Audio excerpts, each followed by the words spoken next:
A humble man walks the frozen streets, delivering toys to children on Christmas Eve. But when he's dragged into a brutal ambush, his past resurfaces, revealing a truth that will change everything.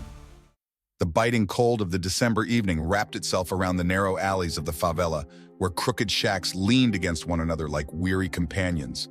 Snow clung stubbornly to the ground, muffling the sounds of the bustling slum. But amidst the quiet hum of life, there was a figure that stood out, a man with a weathered face and a warm smile. Miguel Costa, wrapped in a modest coat, trudged through the icy streets, his boots crunching softly on the frozen ground. Over his shoulder hung a large sack, bulging with toys wrapped in colorful, though modest paper. Each step he took radiated purpose, his movements unhurried yet deliberate. The dim glow of the streetlights cast long shadows, but none as long as the one Miguel carried, the shadow of a man driven by faith and hope. Children's laughter rang out as he approached, their small faces lighting up with excitement despite the cold. Miguel knelt, pulling out a wooden toy car for one boy and a handmade doll for another girl. Their shrieks of joy warmed the hearts of a few onlookers, though others watched with more calculating eyes. His reputation as a kind man was well known, but in a place like this, kindness often drew danger. "Thank you, Señor Miguel," the children chorused, their little hands clutching their newfound treasures. Miguel's smile deepened as he tousled the boy's hair. "It's not much, but remember, Christmas isn't about the gifts. It's about the love we share." He moved on, his sack growing lighter with every stop, yet his heart feeling heavier. There were too many children, too many families in need, and far too little he could offer. Miguel bore the weight of it silently, his resolve unbroken. It was his faith, after all, that had led him here, to be a small beacon of hope in a place where despair loomed large. Unbeknownst to Miguel, 3 pairs of eyes followed him closely. Carlinos leaned against a crumbling wall, a cigarette dangling from his lips, his sharp features set in a predatory smirk. Beside him stood Joãozinho, a wiry youth with darting eyes, and Nego, broad-shouldered and silent, his presence alone enough to intimidate. Together, they formed a trio notorious for their petty crimes, each step down their path dragging them further into darkness. "Look at him," Carlinos muttered, gesturing toward Miguel. "Walking around like some kind of saint. Bet that sack's worth a fortune." Joãozinho chuckled nervously. "Maybe we should make Christmas come early for us, huh?" Nego grunted in agreement, his eyes fixed on Miguel's retreating figure. Carlinos took a long drag from his cigarette before flicking it into the snow. "Let's follow him. He won't even see it coming." As the 3 melted into the shadows, Miguel continued his rounds, oblivious to the threat. He stopped at a small shanty, greeted warmly by an elderly woman who accepted a humble gift for her grandchildren. Miguel's sincerity and quiet faith were palpable, but the atmosphere was heavy with something else, a tension that seemed to cling to the air like the frost on the ground. When his sack was nearly empty, Miguel paused at a crossroads, his breath visible in the icy air.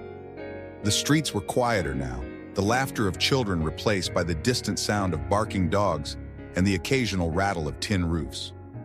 He glanced over his shoulder, his instincts honed by years of survival. Something felt off, but he dismissed it, attributing it to the natural unease of the slums at night. As he turned the corner, the 3 figures trailing him quickened their pace, their eyes gleaming with intent. For Miguel, the night had been one of giving and spreading joy. But for Carlinos and his gang, it was the perfect night to prey on a man they believed defenseless. Miguel moved through the winding alleys, his sack now almost empty, save for a few toys rattling softly inside. The night had settled into an eerie stillness, and the cold seemed sharper, cutting through his coat like a knife. The light from the street lamps flickered, casting elongated shadows along the graffiti-covered walls. He paused for a moment to steady his breath, his gloved hand tightening around the strap of his bag. From behind, the faint scuffle of boots broke the silence. Quiet, almost imperceptible, but enough to send a chill down Miguel's spine. He turned his head slightly, eyes narrowing as he glanced over his shoulder. Nothing. The alley was empty, just snow and shadows. But Miguel was no fool. Years of life in places like this had sharpened his instincts to razor edge. Something wasn't right. As he stepped forward, his path split into a dimly lit corridor, narrow and confined, the kind of place you'd avoid unless you had no choice. Miguel hesitated for just a heartbeat before pressing on. The alley grew darker with each step, and the walls seemed to close in on him. The cold air carried a hushed, foreboding silence. Suddenly, the crunch of snow behind him came faster, closer. Before he could react, Carlinos and his gang emerged from the darkness like wolves, blocking the exit in both directions. Carlinos led the pack, his thin lips curled into a grin, a cruel gleam in his eyes. Wauzinho and Nego flanked him, their faces lit by the dim, flickering light. "Well, well," Carlinos taunted, his voice dripping with mockery. "What do we have here? A good Samaritan all alone in the dark?" Miguel's eyes moved across the gang, assessing, calculating. He remained calm, his voice steady. "I don't want trouble." Wauzinho snickered. "Looks like you already found it, old man." Nego, the silent brute, took a step closer, looming large as his shadow stretched across the snow-dappled ground. Miguel stood his ground, his grip tightening on the sack of toys, though he made no move to run. His calmness only seemed to stoke their cruelty. Carlinos closed the distance, his hands in his pockets as he circled Miguel like a vulture. "Look at you, a man carrying gifts for kids who don't deserve them. And what about us? Where's our Christmas, huh?" "You don't need to do this," Miguel said softly, his voice still gentle but firm. But his plea only drew laughter. Carlinos snatched the bag from Miguel's shoulder, tearing it open and spilling the toys onto the ground. Wooden cars broke under boots, dolls were stomped into the snow. Wauzinho grabbed a toy truck, snapping its wheels off and tossing it aside. Nego stood back, his arms crossed, grinning as the destruction unfolded.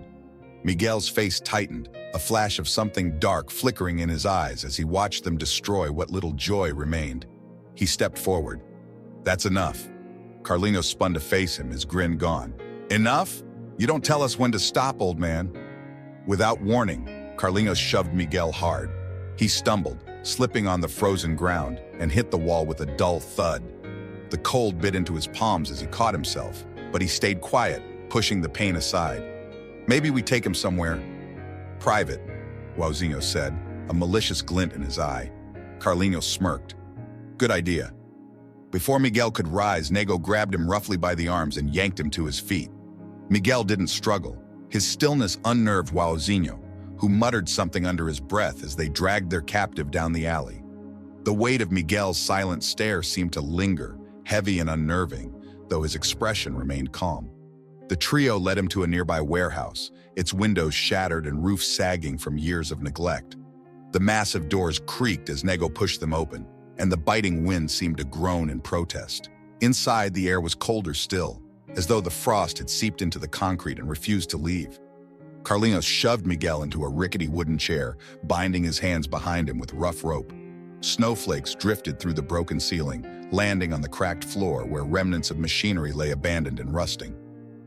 "Let's see how good your Christmas spirit is now," Carlinos sneered, crouching so their faces were level. Miguel held his gaze unflinching. Though bound and surrounded, his calm presence unnerved them. Something in his eyes, those deep, knowing eyes, hinted at a man who had seen far worse. Wauzinho laughed nervously, the sound echoing in the cavernous room. "He's too quiet. Creeps me out, man." "Shut up," Carlinos snapped. He turned back to Miguel. "Where's that smile now, huh?" Miguel remained silent, his eyes fixed on something far beyond the warehouse walls. Outside, the wind howled, carrying with it a sense that the storm brewing tonight wasn't just in the weather. The cold gnawed at Miguel's bones as he sat bound and motionless in the center of the decrepit warehouse. Snowflakes slipped through the cracks in the roof, their delicate descent starkly at odds with the malice in the air. His wrists burned beneath the rough ropes, but Miguel did not flinch. He remained eerily calm, his breath visible in the frigid air. Carlinos paced in front of him, his boots clacking against the concrete floor. Each step echoed like a ticking clock, deliberate and mocking.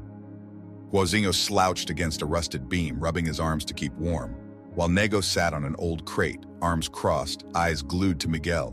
"What's wrong, old man?" Carlinos taunted, leaning closer with a sneer. "You were full of wisdom out there. All that talk about love and kindness. Cat got your tongue now?"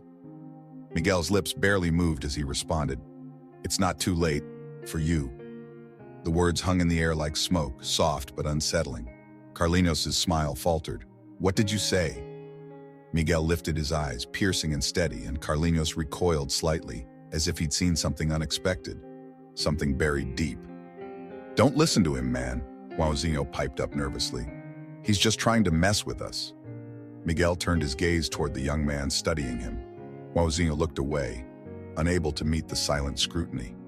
The ropes cut into Miguel's wrists as he shifted slightly, the cold stiffening his joints. His mind drifted, though his expression remained unchanged. Memories began to creep in. Dark memories, ones he had buried under years of humility and penance. Images of blood-soaked alleyways and the sound of fists breaking bone flashed through his mind like distant thunder. He had been a different man once, a man feared, not respected.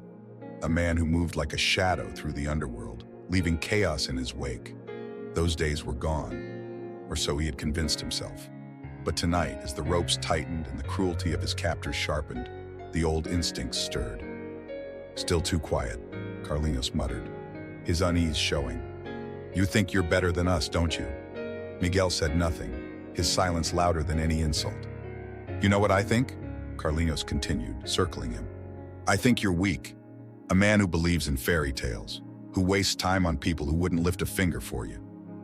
He stopped behind Miguel and leaned close, his voice a whisper in his ear. "I bet your mama told you all those pretty lies, didn't she? Poor thing must have been as soft as you." Miguel froze. His breathing stopped for just a second, an imperceptible pause, but it was enough. Carlinhos chuckled, unaware of the boundary he'd crossed. "That's right, old man. I heard about you. Your family, your past, all that blood, and here you are, playing the saint. Pathetic." Wauzinho's laughter joined in, though it was thin, forced. Nego remained still, his face unreadable. Miguel's hands curled into fists behind his back, the coarse rope biting into his skin. A quiet storm rumbled in his chest, an awakening he hadn't felt in years. He had come here tonight to deliver peace, but these boys, these lost souls, had no idea what they had unleashed. Miguel exhaled slowly, his face calm once more, but his eyes were different now. The warmth had been replaced by something colder, sharper. He raised his head, fixing Carlinhos with a stare that stopped him mid-step. "What are you looking at?" Carlinhos barked, his voice carrying an edge of nervousness. Miguel didn't answer. Wauzinho shifted uneasily, his eyes darting to the shadows. "This place gives me the creeps. Can we just finish this?" Carlinhos regained his bravado and stepped forward again. "Don't tell me you're scared of—" Miguel's voice cut through, low and deliberate. "You insulted my mother." The gang fell silent. Even Nego lifted his head, suddenly paying attention. Carlinhos hesitated, the grin faltering. "So what?" he spat. "What's she gonna do about it? She's dead." Miguel's gaze hardened, and for the first time that night, he allowed a small part of himself to surface. The part he had spent years burying beneath prayers and good deeds. The ropes dug deeper into his wrists as he began to pull against them, slow and deliberate. His patience was gone. These boys had asked for a lesson, and Miguel knew it was time to remind himself, and them, of the man he had once been. Outside, the wind howled louder, carrying with it a promise of reckoning. The warehouse fell into an unsettling silence, broken only by the faint whistle of the wind sneaking through the cracks. The boys' laughter had faded, replaced by the distant echoes of dripping water and Miguel's calm, measured breathing. The tension in the room grew heavier, as though something unseen had entered the space with them. Miguel sat still in the chair, his hands bloodied from the ropes that bound him, but there was no pain in his expression. His head was bowed slightly, his calm demeanor now more menacing than comforting. Carlinhos felt it.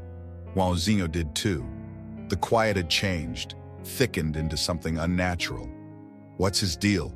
Wauzinho muttered, his voice breaking the silence. He was pacing now, his shoulders tense. "He's just sitting there, not saying nothing." Carlinhos shot him a glare. "Shut up, he's trying to mess with us." But Miguel wasn't trying.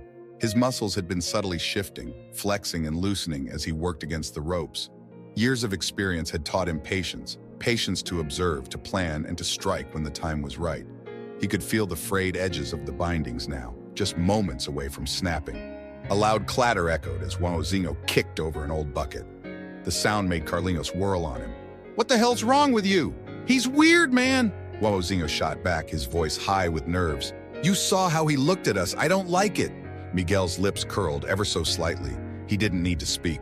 The cracks were forming among them, splintering their unity. Nego, still silent but perceptive, shifted in his seat. His eyes were fixed on Miguel now, narrowing slightly, as if trying to read something unspoken. "Man, he ain't normal," Wauzinho pressed. "Let's just leave him here and—" The sound of ropes snapping interrupted him. Miguel moved. It was a blur, silent and precise. The bindings around his wrists unraveled, falling in strands to the ground. Before Wauzinho could react, Miguel was on his feet, moving toward Nego first.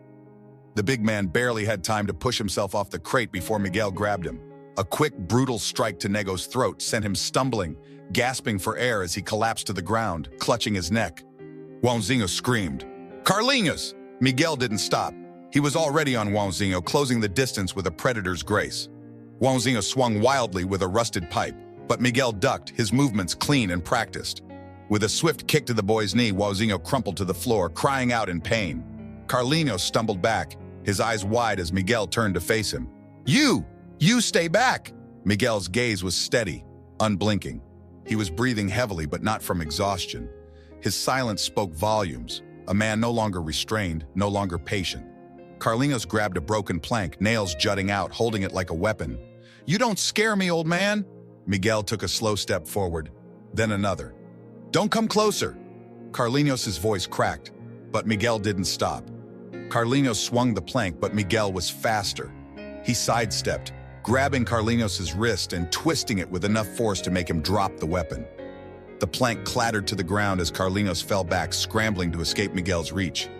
Miguel loomed over him, his face calm but his eyes cold. "You wanted trouble," he said quietly. "Now you have it." From the floor, Carlinhos gaped up at him, finally seeing the man for who he was. This was no simple, gentle soul. This was a man forged in violence, a man who had chosen to bury it, but had never forgotten how to wield it. Wauzinho whimpered in the corner, his hands clutching his injured knee. Nego groaned softly, still on the floor, struggling for air. Miguel's gaze swept over them all, his chest rising and falling with controlled breaths. He turned to Carlinhos, who was backing away toward the darkened edge of the warehouse. "You think this is over?" Carlinhos stammered, trying to sound brave. "You don't scare me. Miguel raised a finger, silencing him. "Quiet." Carlinhos froze. Miguel's next words came low and deliberate. "You brought this on yourself. I asked for peace and you chose violence. Now I choose to walk away." The air grew still. Miguel turned and began to walk toward the warehouse doors, his movements as measured as they had been when he entered. The sound of his footsteps echoed through the cavernous space. Carlinhos' hands trembled as he watched him go, his mind racing, his pride wounded far worse than his body. Behind him, Wauzinho whimpered again, and Nego let out a coughing groan. Miguel's figure disappeared into the night, leaving behind only silence, an absence that felt heavier than his presence. Carlinhos wiped the sweat from his brow, his breathing shallow. "He's not just a man," he muttered, more to himself than to anyone else. But deep down, he knew Miguel would return to haunt them in ways far worse than any physical pain. The warehouse was no longer a sanctuary for Carlinhos and his gang. It was a cage, a dark, frozen labyrinth where shadows loomed large and silence carried the promise of retribution. Miguel had vanished, leaving only faint echoes of his departure. But Carlinhos knew better. He hadn't left. He was here, somewhere, lurking in the darkness, watching, waiting. Carlinhos stumbled to his feet, his heart pounding in his chest. He wiped sweat from his brow, his breath coming in short, panicked bursts that misted in the freezing air. Wauzinho groaned softly a few feet away, cradling his busted knee. Nego, now sitting upright against a rusted barrel, wheezed painfully, his throat still raw from Miguel's strike. "Get up!" Carlinhos hissed, the edge of his voice cracking. "Get up! We need to find him!" Wauzinho whimpered, his voice trembling. "He's gone, man! Let's just get out of here before—" "Shut up!" Carlinhos snapped, his gaze darting into the shadows. "He's here. I know it." The silence pressed in like a weight. Carlinhos' hands shook as he picked up a piece of metal pipe from the ground. He gripped it tightly, the rough steel cold in his palms. "Listen," he said, his voice low but frantic. "We stick together. Nego, watch the door. Wauzinho, cover the far side. If you see him, you yell. You hear me?" Nego grunted in response, pushing himself unsteadily to his feet. Wauzinho hesitated, his face pale and slick with sweat. "Man, this is bad. I told you. This guy's not right." Carlinhos turned on him, his face twisted with anger and fear. "You want him to pick us off one by one? Huh? Do what I say." Wauzinho limped toward the far end of the warehouse, his steps uneven, each movement filled with dread. Nego stayed by the door, a large wrench in his hand, scanning the darkness with narrowed eyes. Carlinos wiped his brow again and moved slowly, trying to listen over the frantic beating of his heart. The warehouse stretched out around them, its rusting pillars and broken machinery offering countless places to hide. The dim light that filtered through the shattered windows did little to pierce the shadows, and every creak of the old building sent a jolt through Carlinos' nerves. A faint sound broke the silence, a metallic scrape, soft but deliberate. Carlinos froze. "Did you hear that?" Wozingo's voice rose in panic from across the room. "Carlinos? Carlinos, where is he?" The words barely escaped his lips before something moved. Fast, silent. From the corner of his eye, Carlinos saw a flash, a dark silhouette slipping through the shadows. Then a thud, a strangled gasp. "Wozingo!" Carlinos shouted, but there was no response, only silence. The pipe shook in his grip as he backed away, his eyes darting into the darkness. "Nego?"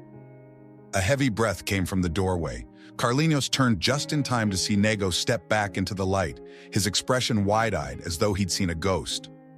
"Nego?" Nego's mouth opened, but no words came out. Then he crumpled forward, landing face down with a dull thud. Carlinos staggered back, the pipe slipping from his hands. "No, no, no." From the shadows, Miguel emerged. He stepped into the thin beam of light filtering through the warehouse ceiling, his face carved from stone. There was no trace of hesitation in his movements, no flicker of mercy in his eyes. Carlinos backed away, his steps uneven, his voice trembling. What are you?" Miguel stopped a few feet away, his gaze locking onto Carlinos like a predator eyeing cornered prey. "You chose this," Miguel said, his voice low and cold. "You thought kindness was weakness." Carlinos' hands fumbled for something, anything to defend himself. We didn't mean..." Miguel cut him off with a step forward. "Enough." The single word sent Carlinos reeling backward. He tripped over a loose piece of debris, falling hard onto the concrete floor. The cold bit into him as he scrambled back on his hands, his breath hitching. Miguel stood over him now, silent as death itself. Carlinos looked up, his face slick with tears and sweat. "Please, don't." Miguel's gaze softened just slightly. "You still don't understand." He crouched down, his voice quiet, almost gentle. "I'm not here to destroy you, Carlinos. I'm here to save you, from yourself." Carlinos stared at him, unable to comprehend. The man before him was no ordinary victim, no simple Good Samaritan. Miguel Costa was something else entirely, something more terrifying than violence and yet somehow far more noble. Miguel rose to his feet, leaving Carlinos where he lay. "Choose differently," he said softly. Then he turned and disappeared once more into the shadows, leaving behind only the broken silence of the warehouse. Carlinos lay there, trembling, his heart racing in his chest as the realization washed over him. He had never stood a chance. The warehouse was silent now, except for Carlinos' ragged breathing. His trembling fingers clawed at the cold concrete as he pushed himself upright, his face pale, slick with sweat. The shadows seemed alive, each one a whisper of Miguel's presence, an omen of his return. Wozingo lay motionless on the far side of the room, groaning softly, while Nego's large frame was sprawled near the doorway. They weren't dead, Miguel had made sure of that, but they were broken, and Carlinos felt it. The power of restraint was more frightening than destruction. His pulse thundered in his ears as he staggered to his feet. Carlinos' pride, the very thing that had driven him to mock Miguel, was now crushed beneath the weight of a single thought. Who is this man? Carlinos. Wozingo's voice was weak, a broken whisper. Carlinos turned, startled, to see Wozingo struggling to sit up. The boy's face was twisted with fear, his knee still useless. "Carlinos, we messed with the wrong guy." "Shut up," Carlinos snapped, though his voice lacked the bite it once carried. Wozingo didn't stop. "You don't get it, man," he gasped through the pain, his eyes wide with desperation. "You know who he is? You know what people say about him?" Carlinos froze, his jaw clenched. "You're just talking nonsense." "No, I'm not," Wozingo hissed. I heard it. I heard the old guys talking at the bar about Don Costa." The name struck like a bell inside Carlinos' mind, sharp and undeniable. Don Costa. The name was legend on the streets, a ghost story that haunted the underworld. Don Costa, the ruthless kingpin who had ruled the city's darkest corners with a hand of iron and blood, before disappearing years ago. His empire crumbled, his enemies scattered, and his name became a whisper. "You're lying," Carlinhos said, though his voice wavered. Joãozinho shook his head. "No, man. Miguel's his son." The word sent a chill down Carlinhos' spine. His mouth went dry, his mind racing to piece together what little he knew of Don Costa's legacy. The tales of brutality, of the man who walked unchallenged, who could silence entire rooms with a look. Miguel was his blood? Joãozinho's voice broke through Carlinhos' spiraling thoughts. "That's why he's like this. You think we're the first to test him? He's seen worse, done worse, and we brought it all back." Carlinhos' hands shook. He felt sick, the weight of his arrogance bearing down on him like a boulder. How could they have been so blind? Miguel Costa wasn't some fragile man of faith. He was something far more dangerous. A man who had escaped his past, only to be dragged back into it. Carlinhos' eyes darted around the warehouse, the shadows darker now, deeper. We have to leave," he stammered. Joãozinho looked at him helplessly, his shoulders sagging in defeat. "Do you think he'll let us?" The question hung in the air, unanswerable. Suddenly, a noise came from the far end of the warehouse, the faintest creak of a door opening. Carlinhos spun toward it, his chest tightening, every nerve on edge. The sound was subtle, deliberate, like someone slipping away into the night. Miguel was gone. Carlinhos' breathing slowed as the realization sank in. He had been spared. The man they had mocked, humiliated, and attacked had chosen mercy, and yet that mercy stung worse than any punishment. "You saw what he did," Joãozinho muttered, his voice hoarse. "He could have killed us, and he didn't." Carlinhos leaned against the cold wall, his mind swirling with confusion and shame. "Why?" Joãozinho exhaled weakly, staring at the ceiling as if searching for answers in the broken rafters. "Maybe because he's not like us." The words pierced Carlinhos like a dagger. Not like us. Miguel was a man of violence who had chosen peace. They were boys playing at being wolves, and Miguel had shown them what a true predator looked like. But he had also given them something unexpected, a chance. Carlinhos swallowed hard, his voice barely audible. "What do we do now?" Joãozinho didn't answer. There was no answer. The warehouse grew colder as the night deepened. The wind howled through the broken windows, carrying away the echoes of their foolishness, leaving only the weight of Miguel's words. "You brought this on yourself." Carlinhos slumped to the ground, his eyes vacant. He could feel it now. That invisible mark Miguel had left on him. A scar that wouldn't heal. Somewhere far beyond the warehouse, Miguel Costa walked through the snow-covered streets, silent and steady, his face calm once more. He had reclaimed something he thought he'd lost, his strength, and reminded himself that mercy was not weakness. And for Carlinhos, that mercy would haunt him far more than any revenge ever could. The wind howled through the broken windows, a mournful cry that echoed inside the empty warehouse. Carlinhos stood alone in the center of the space, his gang defeated, his pride shattered. His fingers trembled as he gripped a gun, a rusted revolver with chipped metal, his last shred of control. His breath fogged in the freezing air. The silence pressed in on him, broken only by the faint creak of footsteps. Miguel was coming. Carlinhos tightened his grip, his knuckles white. "I'm not afraid of you," he shouted, though his voice cracked. It was a lie, one even he didn't believe. From the shadows, Miguel appeared, moving with the deliberate grace of someone who knew no fear. The soft crunch of his boots was the only sound in the cavernous room. He stopped a few paces away, his face calm, unreadable. Carlinhos raised the gun with shaking hands, the barrel pointing straight at Miguel's chest. "I'll do it! Don't come any closer!" Miguel's eyes met his, steady, unblinking. He took a step forward. "Stop!" Carlinhos screamed. Miguel didn't. Another step. Carlinhos' finger twitched on the trigger, his heartbeat a thunderous drum. "I'll kill you!" Miguel took one final step, now close enough to see the sweat beading on Carlinhos' forehead. His voice was soft, but firm. "You don't want to do this." Carlinhos' breath hitched. The gun trembled. In a blur, Miguel's hand shot out, grabbing Carlinhos' wrist and twisting it.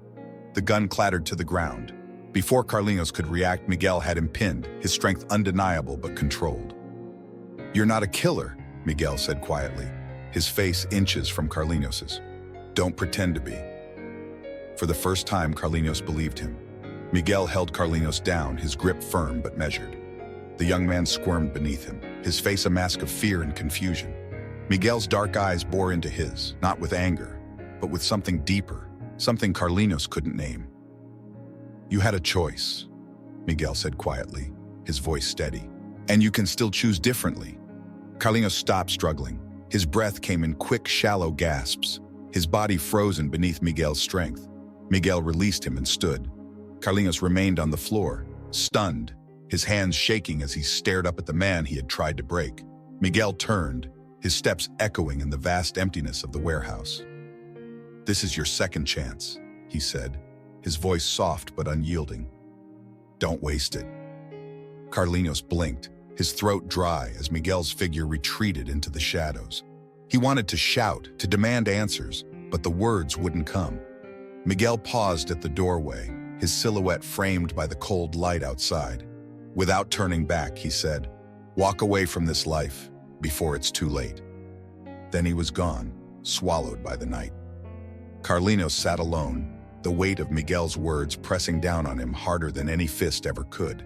The warehouse was silent again, but its darkness felt different now, heavier, almost suffocating. Carlinos sat slumped on the cold floor, staring at the rusted revolver where it lay discarded. His gang, battered and bruised, lay scattered across the room, groaning softly. Miguel was gone. He had walked away without looking back, leaving no violence in his wake, only shame and the haunting weight of mercy. Carlinos staggered to his feet, his legs unsteady beneath him. He limped to the center of the room where Miguel had stood, where everything had changed. There, on the floor, something caught his eye, a small slip of paper folded neatly, placed deliberately atop a broken crate. Carlinos frowned, his trembling fingers reaching for it. Unfolding the note, he read the words scrawled in bold, steady handwriting. "You don't have to end up like me. Walk away while you still can." His hands shook as he stared at the message. Around him, Joãozinho and Nego began to stir, their eyes wary, their silence a mirror of his own. Carlinos crushed the note in his fist, his chest tight with emotions he couldn't name. Miguel had left them a choice, one final chance to change. And for the first time, Carlinos didn't know what to do. The morning sun rose gently over the favela, its golden light brushing against the snow-covered rooftops. The chaos of the night felt distant now, as though it belonged to another lifetime. The streets, usually filled with noise and movement, were still quiet in the early dawn.